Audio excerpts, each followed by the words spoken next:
லோகத்தில் சித்திரகுப்தன் அடுத்து யாருடைய மரணம் என்று கணக்கிட்டு யமதர்மனிடம் அந்த பட்டியலை கொடுத்தான்.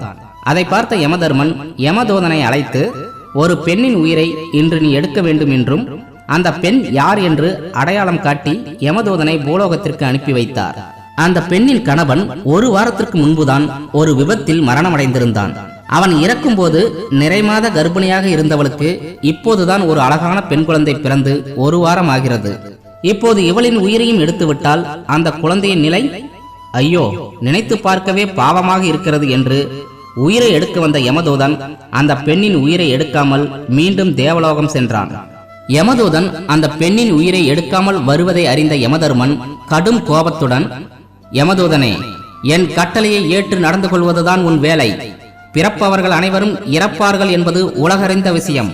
அப்படி இருக்கையில் நீ அவளிடம் கருணை காட்ட வேண்டிய அவசியம் என்ன என்று கோபத்தை குட்டிய யமதர்மன் உடனே யமதூதனின் ஒரு கண், ஒரு கை, ஒரு கால் இந்த மூன்றையும் ஊனமாக மாற்றினார். மனிதர்களின் வாழ்க்கை பற்றியும் அதன் தேவ ரகசியங்களை தெரிந்து கொள்ளும் வரை நீ இந்த ஊனத்துடன் பூலோகத்தில் இருப்பாய். ஒவ்வொரு ரகசியம் புரியும் போது நீ பழைய நிலைக்கு திரும்பி மீண்டும் தேவலோகத்தை அடைய முடியும் என்று யமதூதனுக்கு சாபம் தந்து பூலோகத்திற்கு அனுப்பிவிட்டார். பூலோகத்திற்கு வந்த யமதூதன் அங்கிருந்த ஒரு பாழடைந்த கோவிலில் தங்கினான். அன்று இரவு குளிராலும் பசியாலும் முணங்கிக் கொண்டே இருக்க அந்த வழியாக சென்ற வியாபாரி ஒருவர் அந்த சத்தத்தை கேட்டு கோவிலுக்குள் சென்றார். அங்க பசியுடன் இருக்கும் யமதூதனை பார்த்து, தம்பி, யார் நீங்கள்? இந்த பாழடைந்த கோவிலில் என்ன செய்கிறீர்கள் என்று கேட்க யமதூதன் பதில் எதுவும் சொல்லாமல் அமைதியாக இருந்தான். அவன் முகத்தை பார்த்தே பசியுடன் இருப்பதை உணர்ந்து கொண்ட வியாபாரி அவனை தன்னுடன் அழைத்துக் கொண்டு தன் வீட்டிற்கு வந்தார். இப்போதெல்லாம் வியாபாரத்தில் பெரிதாக லாபம் இல்லாமல் வெறுங்கையுடன் வரும் தன் கணவன் மீது சில மாதங்களாகவே வெறுப்புடன் இருந்தால் வியாபாரியின் மனைவி. வீட்டிற்கு வந்த தன் கணவனுடன் இன்னொரு நபர் இருப்பதை பார்த்து எரிச்சல் அடைந்தாள். அப்போது யமதூதனை கோபமாக முறைத்துவிட்டு தன் கணவனை மட்டும் வீட்டிற்குள் அழைத்தாள். வீட்டிற்குள் சென்ற கணவன் தன் மனைவியிடம் நல்லவிதமாக எடுத்து கூறி அவனின் ஊனத்தை பற்றியும், மற்றவர்களைப் போல் உடல் நன்றாக இருந்திருந்தால் நான் கண்டுகொள்ளாமல் வந்திருப்பேன், இவனின் நிலைமையை நீ நினைத்துப்பார் என்று கூற அவளும் மனம் இறங்கி வீட்டிற்கு வெளியே நின்ற யமதூதனை சிரித்த முகத்துடன் அன்புடன் வரவேற்றாள். அப்போது யமதூதனின் ஊனமாக இருந்த கால் சரியாக யமதூதன் ஆச்சரியத்துடன் மனித வாழ்க்கையில் மறைந்துள்ள முதல் தேவ ரகசியத்தை புரிந்து கொண்டான். பிறகு அந்த வியாபாரியுடன் பல ஊர்களுக்கு காலத்திற்கு ஏற்ப வியாபாரங்களை செய்து கொண்டு 10 வருடங்கள் அப்படியே உருண்டோடின. அப்போது ஒரு நாள் வியாபாரத்தில் இருக்கும்போது ஒரு பணக்காரரும் அவருடன் ஒரு அழகான பெண் குழந்தையும் வருவதை பார்த்தான். அந்த குழந்தையை பார்த்ததும் யமதூதனின் மனதிற்குள் ஏதோ ஒரு இனம் புரியாத அதிர்வலிகள் உண்டானது. பிறகு அந்த வியாபாரியிடம் யார் அந்த குழந்தை என்று விசாரிக்க அந்த குழந்தை தான் இறக்கப்பட்டு உயிரை எடுக்காமல் சென்ற அந்த பெண்ணின் குழந்தை என்றும், ஒரு வார குழந்தையாக இருக்கும்போது அவள் தாய் இறந்ததால் அந்த பணக்காரர் அவளை தத்தெடுத்து கொண்டார் என்ற விவரத்தை அறிந்ததும் யமதூதனின் ஊனமாக இருந்த கை சரியானது. அப்போதுதான் வாழ்க்கையின் இரண்டாவது தேவ ரகசியத்தையும் யமதூதன் புரிந்து கொண்டான்.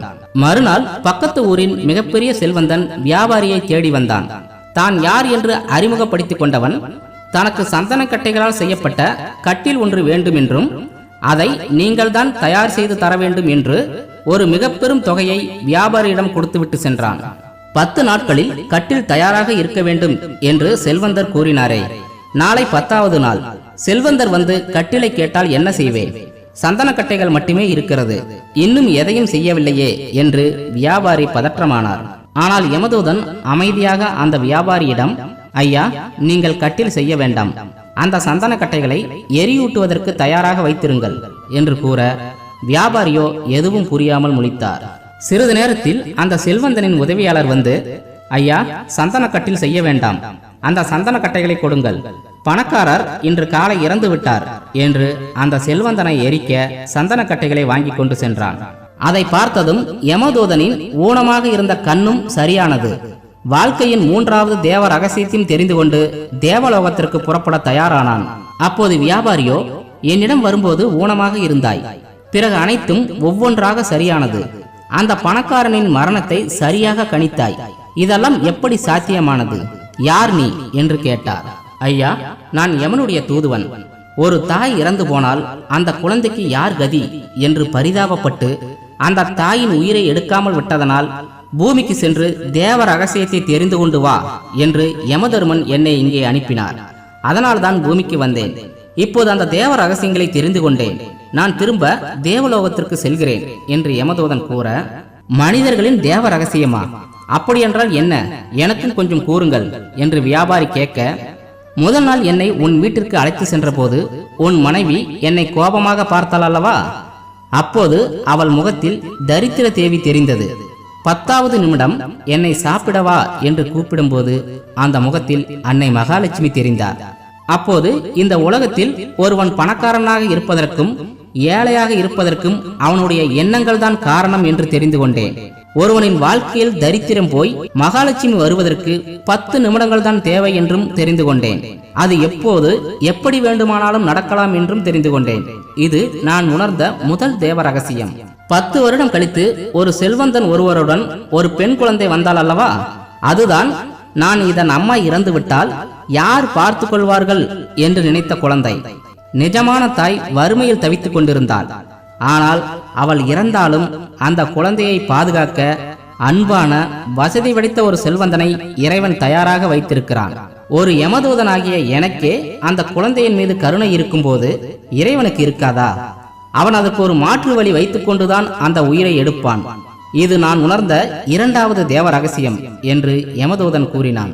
3 நாட்களில் சாகப் போகிறவன் இன்னும் 20 வருடங்கள் நான் உயிரோடு இருக்கப் போகிறேன் என்று நினைத்துக்கொண்டு விலை உயர்ந்த சந்தனக்கட்டில் செய்யும்படி உங்களிடம் ஒரு செல்வந்தன் பணம் தந்தான் அல்லவா? ஆனால் எனக்கு தெரியும் அவன் 3 நாட்களில் சாகப் போகிறான் என்று. அதனால்தான் உங்களுக்கு கட்டில் செய்ய உதவி செய்யாமல் காலம் தாழ்த்தினேன். உண்மையில் இந்த மக்கள் இந்த உலகத்தில் ஏதோ 100 வருடங்கள் 200 வருடங்கள் வாழ்ந்து விடுவதைப் போல நினைத்துக்கொண்டு மனதை குழப்பிக் கொண்டிருக்கிறார்கள். மரணம் எப்போது வேண்டுமானாலும் வரலாம். நேற்று இருந்தவன் இன்று இல்லை, நாளை இருப்பவன் மறுநாள் இல்லாமல் போகலாம். இதுதான் இந்த கலியுகத்தின் யதார்த்தமான உண்மை. அது தெரியாமல் ஒவ்வொருவரும் நான் மட்டும் அதிக நாட்கள் இருப்பேன் என்றும் மற்றவன் தான் செத்துக் கொண்டிருக்கிறான் என்று நினைக்கிறான் அல்லவா? அதுதான் நான் உணர்ந்த 3வது தேவ ரகசியம். ஒவ்வொருவரும் எதிர்காலத்தை நினைத்து தேவையில்லாமல் பயப்படுவதால் தான் உலகமே நிம்மதியில்லாமல் இருக்கிறது. உண்மையில் நாம் அடுத்த நாள் இருப்பது நம் கையில் இல்லை என்ற மனநிலையுடன் வாழ்ந்தால் மட்டுமே நிம்மதியை நிறைவாக அனுபவிக்க முடியும். உங்களுக்கு புரியும்படி அந்த 3 தேவ ரகசியங்களை கூறுகிறேன். முதலாவது, ஏழையாக இருப்பதும் பணக்காரனாக இருப்பதும் நம்முடைய எண்ணங்கள் தான் முடிவு செய்கின்றன. 2வது, எது நடந்ததோ அதற்கு கடவுள் ஒரு மாற்று வழி வைத்திருப்பார். மனிதனின் மனதில் உள்ள அகங்காரத்தாலும் அறியாமையினாலும் அவர்களால் அதை புரிந்து கொள்ள முடிவதில்லை. 3வது, எந்த நேரத்திலும் ஒருவனுக்கு மரணம் வரலாம். இது தெரியாமல் மனிதர்கள் தான் என்ற அகந்தையுடன் அடித்துக் கொண்டிருக்கிறார்கள். இந்த அறியாமைதான் உலகில் உள்ள துக்கங்களுக்கெல்லாம் முதல் மூல காரணம். இவைதான் அந்த 3 தேவ ரகசியங்கள் என்று கூறிவிட்டு யமதூதன் அங்கிருந்து மாயமானான். எனவே நாமும் இந்த தேவ ரகசியங்களை புரிந்து கொண்டு வாழ பழகிவிட்டால் நம் உடலில் உயிர் இருக்கும் வரை நிம்மதியாக நிச்சயம் வாழ முடியும்.